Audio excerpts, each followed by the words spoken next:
তীব্র লোডশেডিং আর জ্বালানি সংকটে দিশেহারা মেহেরপুরবাসী। দিনভর প্রচণ্ড গরম আর রাত জুড়ে বিদ্যুৎ না থাকায় জনজীবন হয়ে উঠেছে দুর্বিষহ।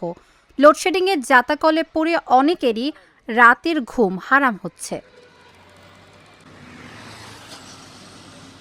জ্বালানি তেল সংগ্রহ করতে গিয়ে আরও ভোগান্তির শিকার হচ্ছেন সাধারণ মানুষ। জেলার বিভিন্ন ফিলিং স্টেশনে তেল সরবরাহ থাকলেও দেখা যাচ্ছে দীর্ঘ লাইন। তপ্ত রোদ উপেক্ষা করে ঘন্টার পর ঘন্টা লাইনে দাঁড়িয়ে থেকেও মিলছে না প্রয়োজনীয় জ্বালানি। দীর্ঘক্ষণ লাইনে দাঁড়িয়ে তেল নিতে দিয়ে আমাদের কষ্টের শেষ নাই। এই যে রোদ, এই প্রখর রোদ দাঁড়িয়ে সারা রাত লোডশেডিং কারেন্টের কারণে ঘুম নাই, আবার ভোর থেকে লাইনে দাঁড়ানো, শেষমেশ তেল পাইনি। এই কষ্টের কথা আমাদের কেউ দেখে না, কেউ শোনে না কেউ। তো আমাদের এই ভোগান্তির কবে শেষ হবে? তীব্র রোদে আসলে খুব কষ্ট হচ্ছে। তেল নেওয়ার জন্য দাঁড়ায় আছি, 1 ঘন্টা হয়ে গেছে। এটা খুবই কষ্টকর যে তাপ দেওয়া চলছে এর মধ্যে। আমরা চাচ্ছি যে সব সময় দেওয়া হোক, এই লাইন ভিত্তিক একদিন বাদে এইভাবে না, প্রতিদিন আগের মতো যেভাবে ছিল এভাবে দিলে ভালো হবে। শ্রমজীবী মানুষের দুর্ভোগ সবচেয়ে বেশি। মোটরসাইকেল চালকদের অনেককে 500 টাকার পেট্রোল দিয়ে ফিরিয়ে দেওয়া হচ্ছে, আবার অনেকে দীর্ঘ সময় অপেক্ষার পরও খালি হাতে ফিরছেন।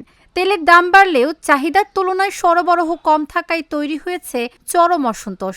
নিয়মিত তেল না পাওয়ায় দৈনন্দিন কাজ ব্যাহত হচ্ছে।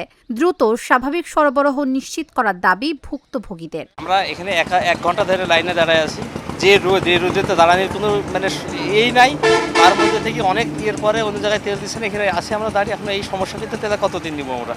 এখন আমরা চাই যে সুষ্ঠুভাবে যেহেতু দাম বাড়াইছে, তেলটা যেহেতু সমানে সবাইভাবে যে লাইনে না দাঁড়িয়ে তেলটা যে যার মতো সে নিতে পারে। আর ফিলিং স্টেশন মালিকের দাবি, তেলের কোনো সংকট নেই, সরবরাহ স্বাভাবিক রয়েছে। আমরা মোটামুটি প্রান্তিক চাষিদের তাদের চাহিদা পূরণে আমরা সক্ষম হচ্ছি। প্রথম দিকে কিছুটা জটিলতা ছিল, যেহেতু আমাদের এই পেট্রোল পাম্প আশেপাশের অঞ্চলে, প্রত্যন্ত অঞ্চলে কৃষি কোনো এজেন্সি লাইসেন্স না থাকায় আমাদের বরাদ্দ কিছুটা কম ছিল। জেলা প্রশাসক মহোদয়ের হস্তক্ষেপে আমাদের মেঘনা পেট্রোলিয়াম কর্পোরেশন লিমিটেডের এখন ব্যবস্থাপনায় আমরা এখন মোটামুটি পর্যাপ্ত তেল পাচ্ছি এবং মানুষের মৌলিক চাহিদা মেটাতে আমরা সক্ষম হচ্ছি।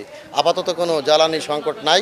আমাদের বর্তমান প্রধানমন্ত্রী তার বলিষ্ঠ নেতৃত্বে বৈশ্বিক জ্বালানি সংকট থাকা সত্ত্বেও তার সুযোগ্য নেতৃত্বে আমরা এই জ্বালানি সংকট মোকাবেলাতে আমরা সক্ষম হচ্ছি। দ্রুতই লোডশেডিং ও তেল সংকট নিরসনে পদক্ষেপ নেবে সরকার। ভোগান্তি কমবে জনজীবনে, এমনটাই প্রত্যাশা সকলের। Dhaka journal, news desk.